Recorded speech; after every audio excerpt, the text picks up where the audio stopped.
All right, and today's guest is Dr. Roxanne Bellamy Campbell. Dr. Campbell, thanks for being on the show today. Thank you for having me. Appreciate it. And first of all, tell us a little bit about yourself. First, let me start with this. Have you ever had any association with SCORE? I scored with SCORE. You scored with SCORE? I did. I know that's a little on the nose, but here's the reality. I have been a client of SCORE for 11 years now. Okay. Excellent. Yes. And I started out when I found myself at a transition point in my business. Okay. I had moved to a new city. I was in Rochester, New York. SCORE Rochester. My home, shout out right SCORE to Rochester, Western New York.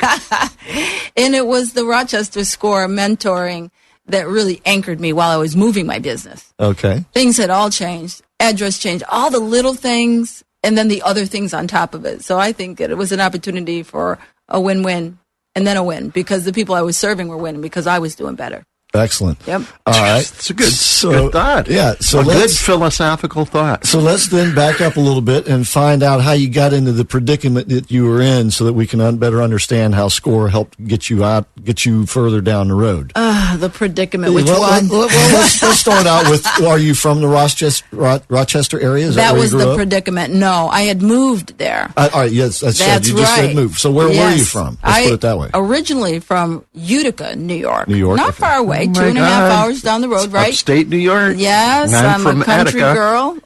girl, born and raised out there. Yep.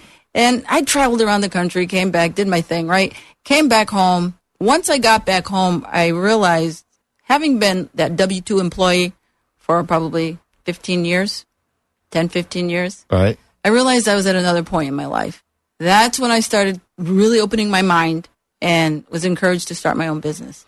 So you had been... In Utica, I had already founded that business. Okay. And then relocated to Rochester and had to reestablish. What do you think was the overriding reason why you went from being an employee to an employer?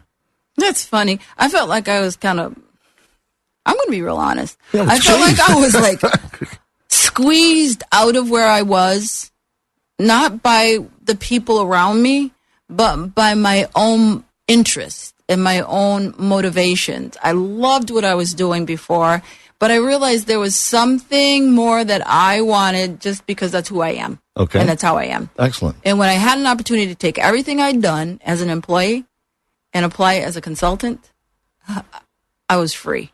You were 1099 at the time?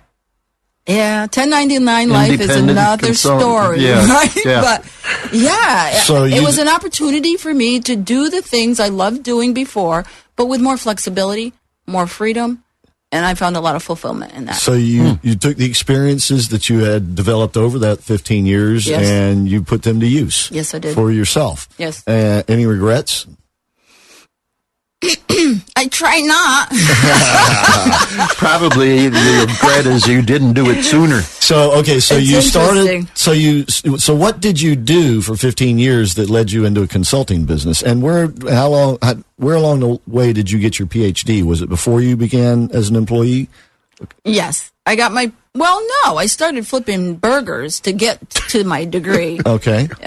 Building great sandwiches at fast food restaurants. Right? Good. Okay. Doing whatever I had to do to get through. Good. And when I finished my studies, I graduated from Syracuse University. Go Orange. All right. Got my bachelor's degree in psychology there.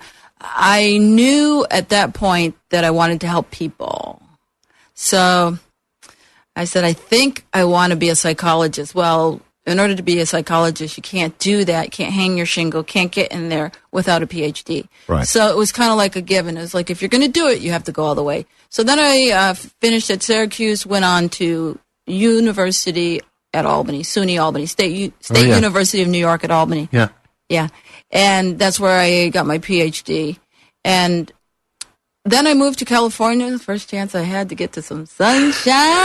And out of that snow. Out of Western What New York. was it? Yeah. Can't Loved imagine. it. Yeah. Can't imagine. Did you? And that's where I became a therapist. And so after you I went to work finished. at another doctor's office, I take it? That's exactly what I did while I was pursuing the hours that it took to apply to take the licensing exam. So I practiced under someone else's license Right. as a psych assistant, and Which is for about 9 years. Very common thing, yeah. And I worked in residential treatment facilities for severely disturbed adolescents. I worked in psychiatric hospitals. I did outpatient work. Wow. And it was You did very the heavy lifting stuff. I did the heavy lifting stuff, and I really burnt out.